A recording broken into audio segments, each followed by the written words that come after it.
You'd rather be doing something else. You're not there. You're trying to get elsewhere. Your relationship to the present moment is one of almost hostility.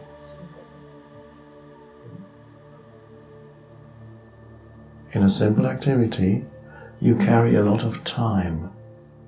Past, because you're complaining you've been doing it for so often, for so long.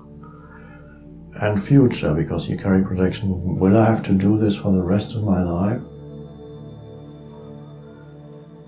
And so that interferes with what could be a moment of great fullness and depth, because you're carrying time into this.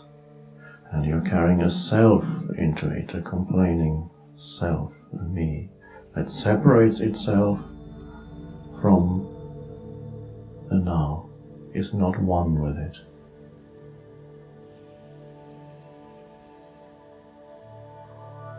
So the meaning then of chopping wood and carrying water is not to carry past or future into this moment. And even if you've chopped wood and carried water for 25 years, it's never happened before. If you don't carry the memory of 25 years of chopping wood into this moment is totally fresh and new. And it's alive. And there's a depth to it that you hadn't seen before, of aliveness in the ordinariness. There's another Zen saying, which this little saying is to explain the meaning of Zen again, and it's very short. What is Zen? They asked the master. Doing one thing at a time. That can't be all, yeah. But there's great depth and power if you're able to do one thing, truly one thing at a time. First of all, it implies there's no past and future in the action. It also implies that the action is not a means to an end. In the normal state of consciousness, you chop wood in order to light the fire with the wood. So in ordinary consciousness, mentally, you're already on the desired outcome. The present moment of chopping wood is your stepping stone that enables you to get where you want to get, which is light the fire to cook the food. And of course, once you have lit the fire, you're cooking the food, you're not there either, because you're already eating it mentally. You're already waiting for the moment when you can finally eat it. And so on. You're never there, always the next step ahead. Always the moment is reduced in value, reduced in aliveness, to a means to an end. And the end is always a concept in the head. Your whole life becomes reduced through becoming imprisoned in a conceptualized reality. Because that's all that future is, a mental concept, a word, a thought. Future has no reality, nobody has ever seen it, touched it, smelt it. Nobody has ever been there. And nobody can ever be there. It's only when it comes, it's always the now. So, in the service of a mental concept called future, you reduce what could be the fullness of life to a mere stepping stone.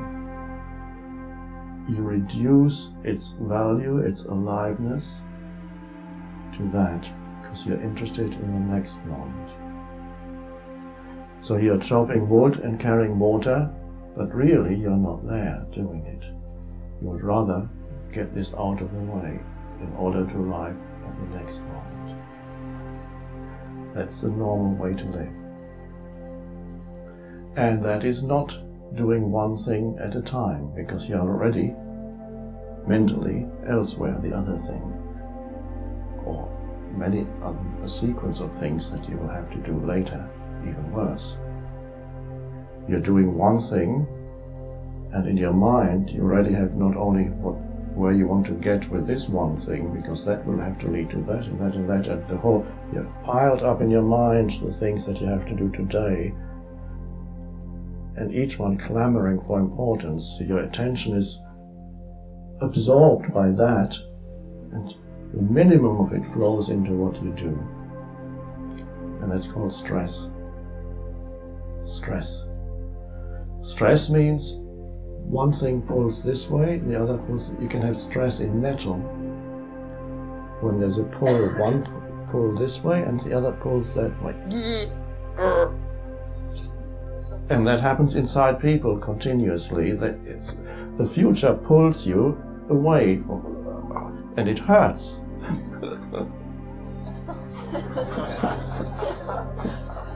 It hurts the body. If the body could speak, you would say, "What the hell are you doing?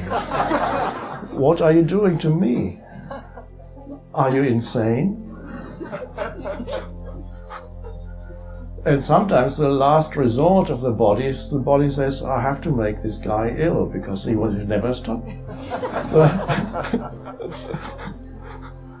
And finally, your only chance of recovery is to become ill.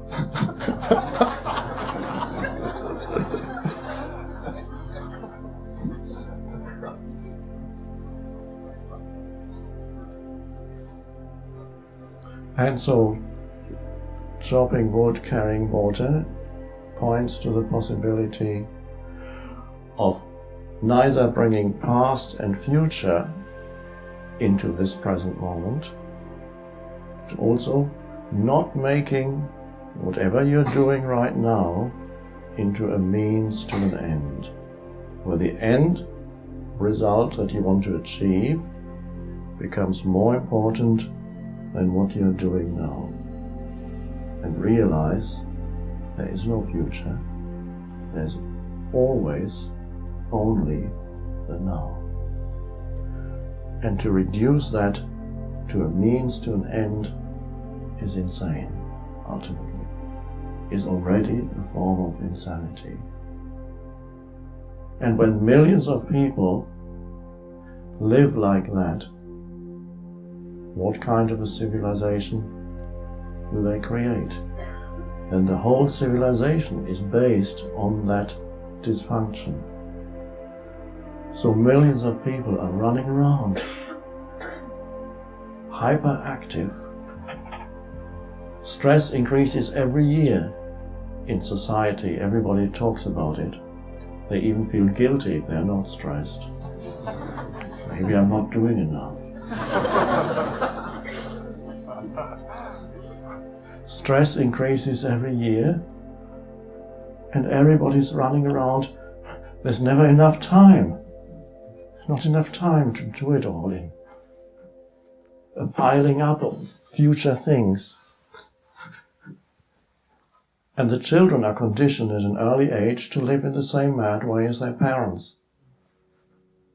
Come on, let's get on with it.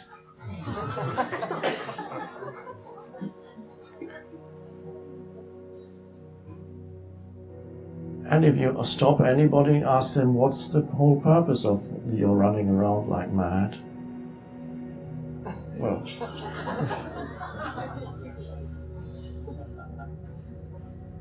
nobody really knows.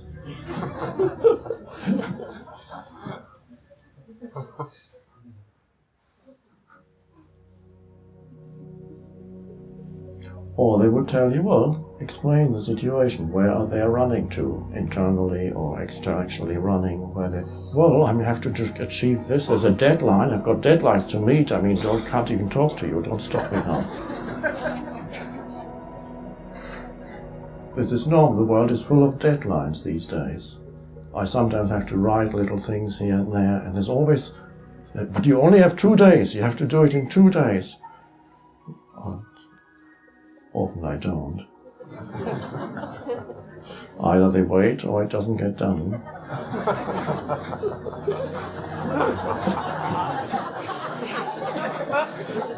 Kim is nodding her head.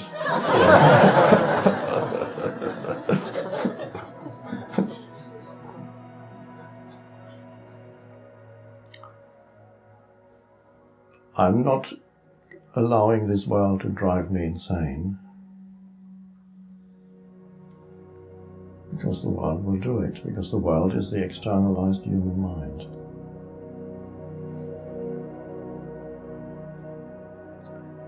So here can we use this situation, this weekend, for our practice of discovering the depth that is concealed in the ordinary moment, seemingly ordinary moment. In whatever we do, see if we can bring so much attention to it, and there's no strain in it, just that we don't reduce it to a means to an end, whatever we do. And that's a reversal of ordinary consciousness. And that begins, for example, with when you walk from here to another building, or when you go for a walk in nature. You walk from here to your room, or you walk from here to the door, or even in your room, for you walk to the door, into the bathroom, and so on. There's a step. Walking implies a sequence of steps. And usually when people walk, even in that little, seemingly simple activity, mentally they're where they want to get. So there's already the projection. So you're being pulled away by future. And you're always running after the next thing where the mind has projected itself. And there's another way to simply be at the step you're taking at this moment.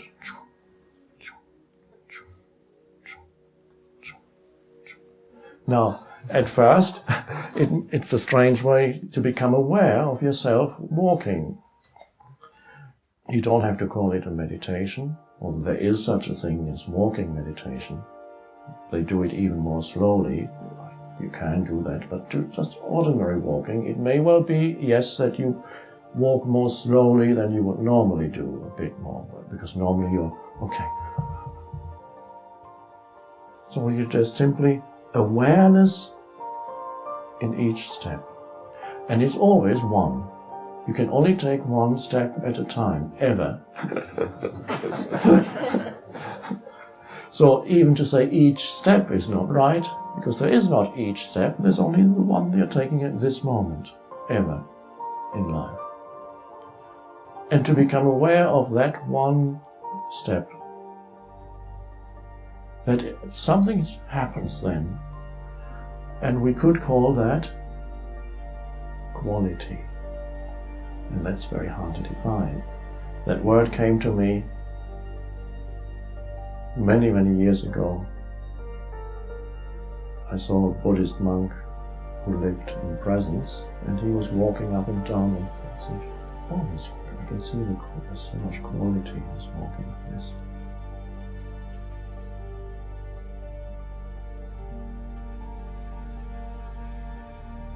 Ordinary consciousness is concerned with quantity. And the entire civilization is concerned with quantity. More. Need more. Quality is rare. Because the next moment is what matters. You have got conveyor belts churning out things. And quality implies full attention.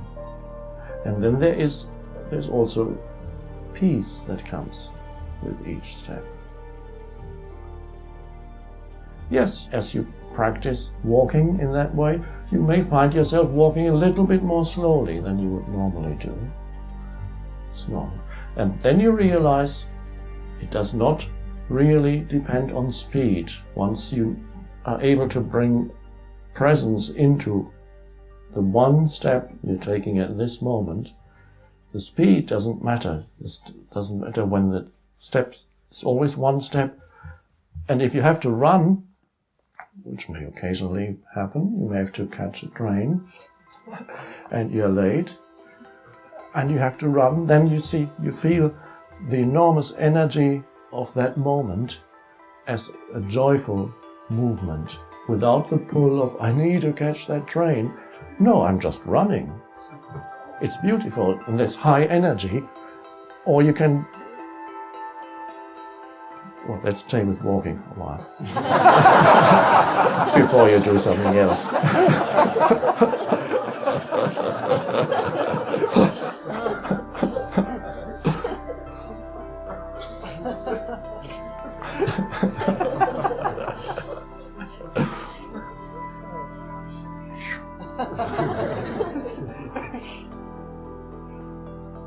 You will be amazed how peaceful it is to be aware of the step that you take in this moment.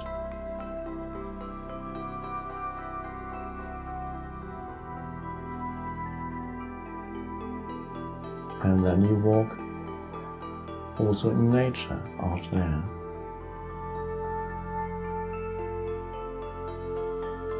And then you learn to have some awareness there and some awareness in other sense perceptions. The walking can keep you present with each step. And you look around. And there you have another teacher this weekend, which is called nature. Because nature is present in now, one with life. Everything in nature is one with life. And so you bring awareness to nature as you walk around. Now, nature that surrounds us here is of a particular kind.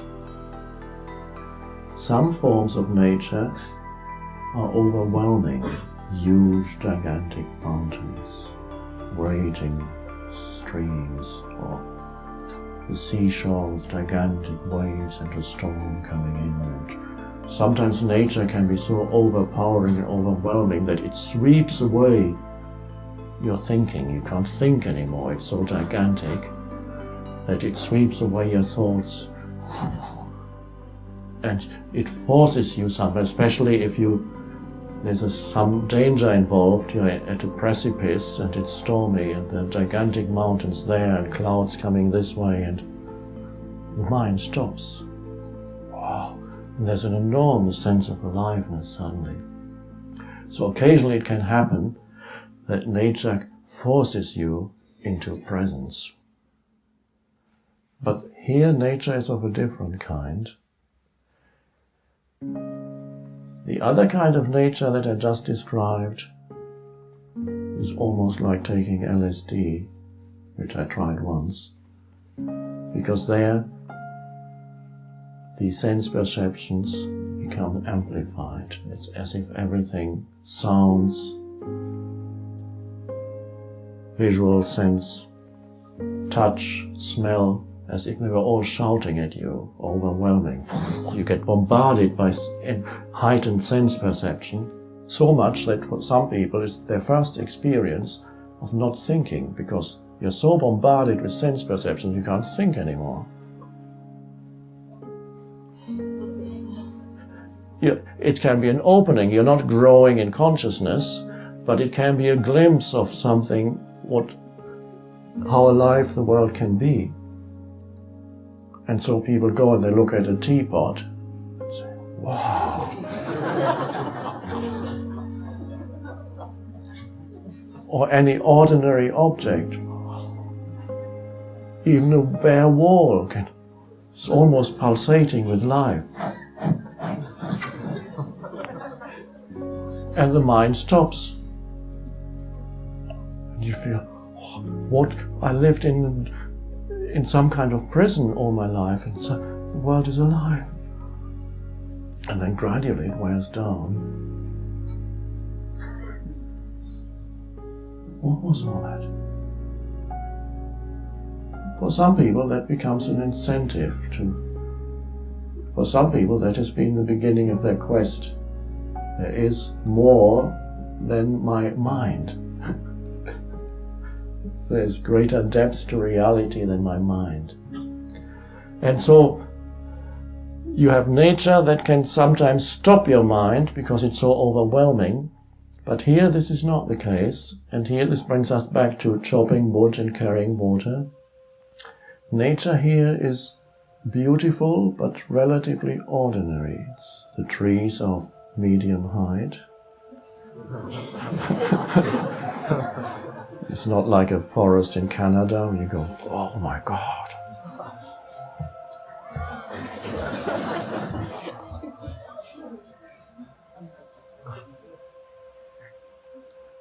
When you reach the seashore, it's not the open ocean, so the waves are not that huge, they're just little waves.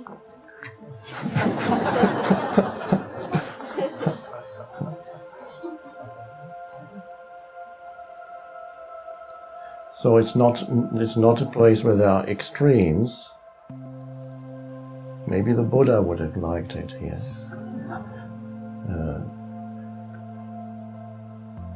And this is an opportunity for bringing presence to the ordinariness, beauty, but also the seeming ordinariness of nature.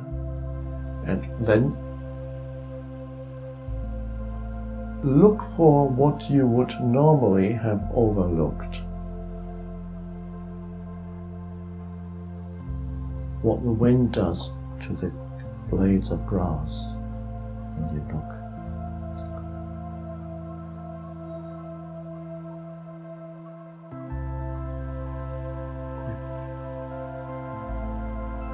What it does to the leaves, it plays with the branches of the leaves, they make a slight sound.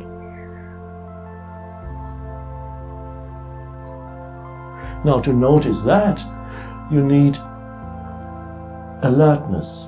To notice a gigantic chunk of ice falling from a glacier in the Swiss Alps, you don't need very much presence. There's an explosive sound and it comes tumbling towards you.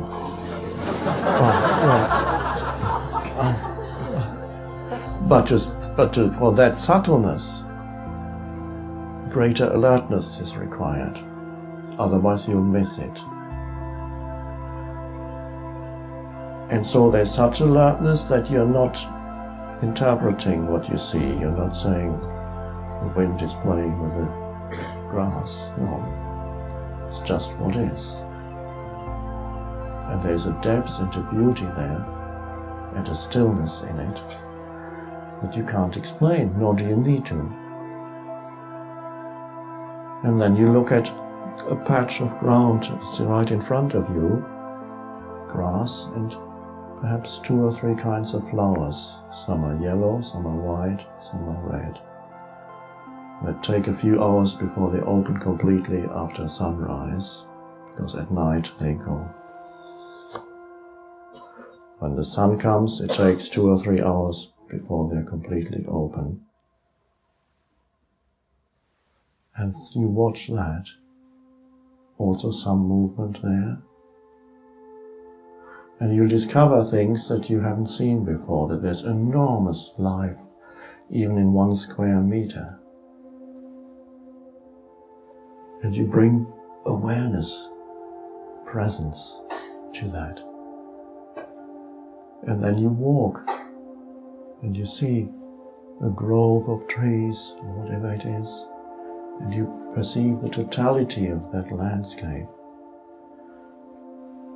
as a total field in which intense aliveness is happening.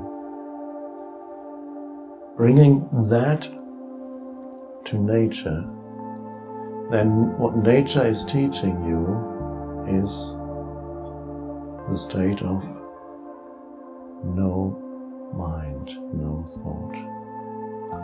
Although nature is pre-mind, it hasn't arrived at mind. You are post-mind. but you meet in the state of no mind. It has similarities. Nature is one with itself and with the totality. Every animal is one with itself. It doesn't separate itself out of the totality. It says, me. Maybe there may be a few exceptional mad dogs that lived for too long with humans and go to are taken to the hairdresser, and when they walk around you can see there's the beginnings of an ego there.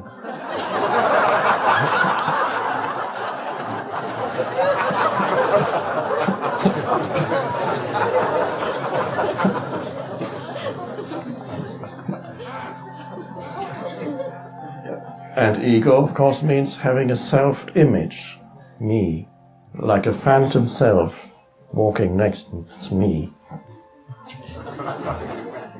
And then you're aware of others, how they react to me. And that becomes incorporated into me. I want others to think well of me, to admire me, to feel that I'm better than they are, if possible. With a continuous fear that I may be less than they. But nature, when it's left alone, is free of that. And even most pets are still free of it, miraculously, or they've lived with humans for so long, miraculously, they're still sane. And they are what keeps many humans sane. If they didn't have their pet, it's their only access to being. Because anything else, their mind is in charge. They meet other humans, their mind is in charge. For the rest of their life, they're burdened by themselves. And for some humans, their only area of freedom is when the pet comes and they go, they're not playing a game with their pets, they're just themselves. Because they know that the pet accepts them, the dog does not criticize you, the dog accepts you, accepts the most insane master.